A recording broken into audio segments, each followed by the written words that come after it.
It's the first time in Polk County and possibly the state where Florida's new immigration law has been put into action. A man here illegally from Guatemala is accused of sexually abusing a teenage girl for years, and his felony charges have now been upgraded. Good evening, everyone. I'm Josh Benson. Thanks so much for being here on News Channel 8 on the CW Tampa Bay. News Channel 8's Nicole Rogers has the latest on the story from Polk County Sheriff's Office in Winter Haven.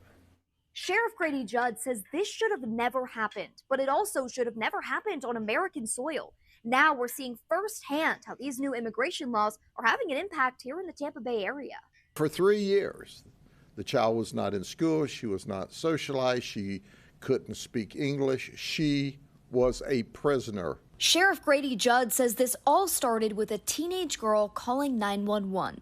Judd says she told Polk County deputies that 32-year-old Alvaro Jimenez brought her to the country from Guatemala illegally in 2019.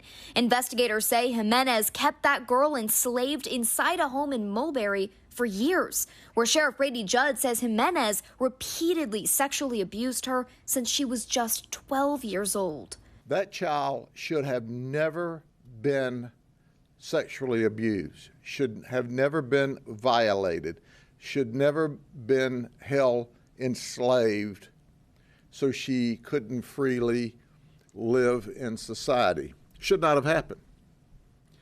But it shouldn't have happened in the United States of America. Jimenez is facing 4 felony charges and is being held without bond. Those charges have been upgraded under Florida's new immigration law, something immigration attorney Danielle Hernandez says deals with a person in the country illegally accused of committing one of 2 types of crimes: murder or the abuse of a child. This particular crime falls right under that second category, which is abuse of a minor child. We know the person was at least 12 years old when they started being sexually abused. So this new person is most likely going to be the first one that we know that's going to face these charges under the enhanced penalties. As for the child, we're told she's now in the care of Florida's Department of Children and Families. As for Jimenez, Sheriff Grady Judd says if convicted, he could spend the rest of his life in prison.